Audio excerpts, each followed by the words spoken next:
Jangan menangis, jangan bersedih, sudah suratan kehendak takdir.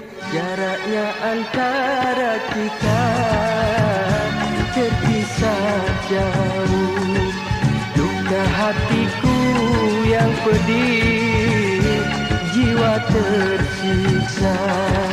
Kisah bercinta antara kita hanyalah tinggal dalam sejarah. Aku menangis sendiri, pergilah sayang.